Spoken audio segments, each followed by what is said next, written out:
Bueno, gracias, señor presidente. Quiero comentarle a la plenaria, primero que todo, a propósito de este tema de la crisis financiera, que este tema lo tratamos en España, en una reunión que se hizo de Eurolat con los parlamentarios latinoamericanos, con los parlamentarios europeos, y este tema ocupó gran parte de la agenda de esta semana.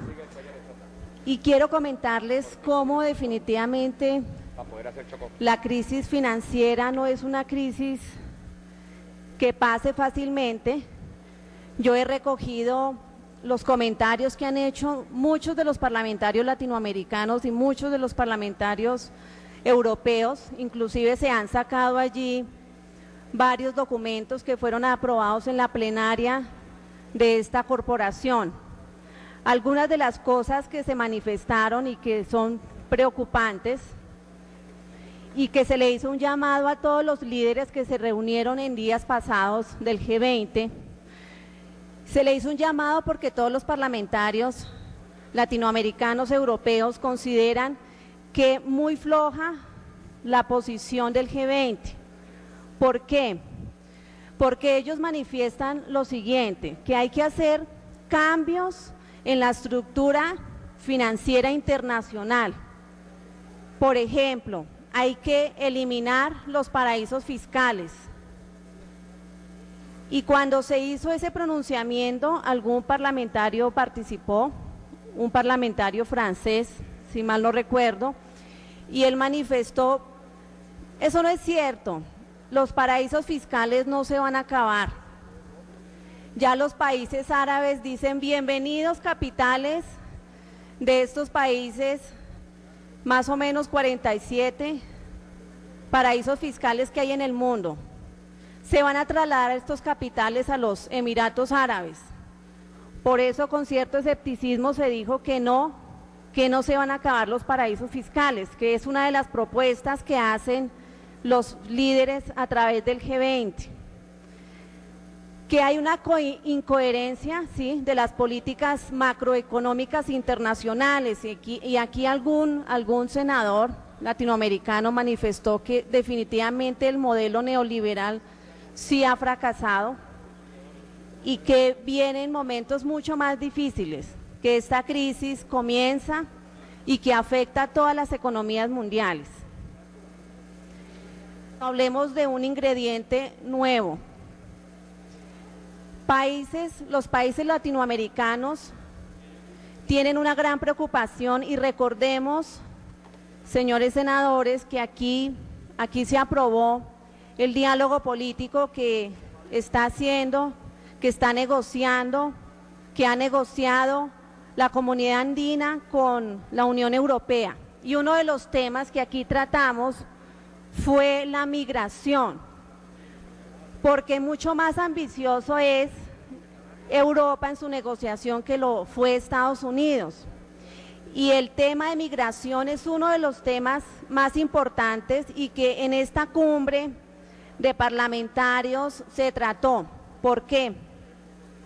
De las víctimas de toda esta crisis económica, encontramos que países latinoamericanos, muchos, incluso Colombia, tiene como ingreso las remesas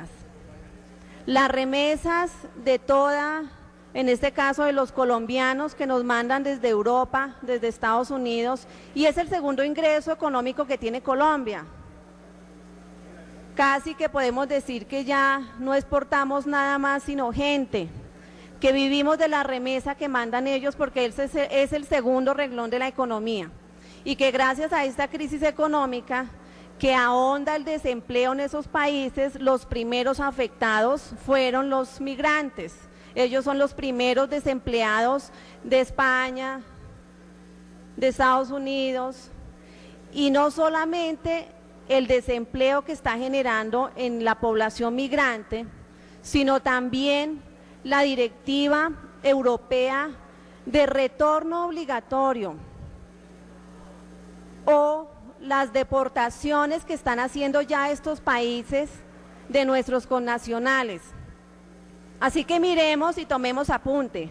Disminuyen las remesas, hay más desempleo, pero además de eso, las deportaciones que ya las estamos viendo, deportaciones diarias que han aumentado a más de 20 personas diarias, 60.000 personas han sido deportadas, personas que llegan al aeropuerto de Bogotá y son reseñadas por el DAS como si fueran delincuentes. Ellos no son delincuentes, estaban tramitando su residencia en países como España y son deportados, pierden todo el proceso de residencia. Eso está pasando por esa directiva europea y todos los parlamentarios latinoamericanos hicimos esa crítica a los parlamentarios europeos, pero por supuesto que ellos tienen un problema más grave y es precisamente cómo asimilan toda esa población migrante cuando está aumentando el desempleo gracias a la crisis financiera que hay. Uno de ellos anotaba que Estados Unidos es el causante de muchos crímenes, utilizó esa palabra, crímenes mundiales, al decir precisamente que esta crisis financiera la causa Estados Unidos. Y bueno, y uno piensa, si definitivamente esas propuestas que hace el G20, como acabar con los paraísos fiscales, son una mentira, y que nadie va a cambiar el sistema financiero internacional, eso es otra mentira, y que vamos a vivir cada 10, 15 años en este tipo de crisis, como las que ha vivido Colombia antes y como las que han vivido estos países, es una mentira que van a cambiar esa estructura internacional. Definitivamente hay que mirar los responsables, porque vagamente uno no puede decir, no, la comunidad internacional tiene la culpa por el modelo derechista o el modelo tan capitalista, tan neoliberal. Y en esos espacios internacionales, nuestros gobiernos no asumen una posición latinoamericana de exigirle una responsabilidad a alguien. Si Estados Unidos, y eso está claro, que fue el causante de esta crisis financiera, ¿por qué en entidades internacionales no se hace la observación? Porque alguien tiene que responder, y definitivamente yo veo muy difícil que se cambie esa estructura financiera internacional, y los estados de todos los países tendrán que sacar la platica de sus presupuestos cada tantos años para cubrir las locuras de los bancos, las locuras que hacen todas estas entidades financieras. Se anotó inclusive dentro de estos documentos cómo exigir una ética, porque el sistema bancario, el sistema financiero de Estados Unidos, por ejemplo, asume altos riesgos.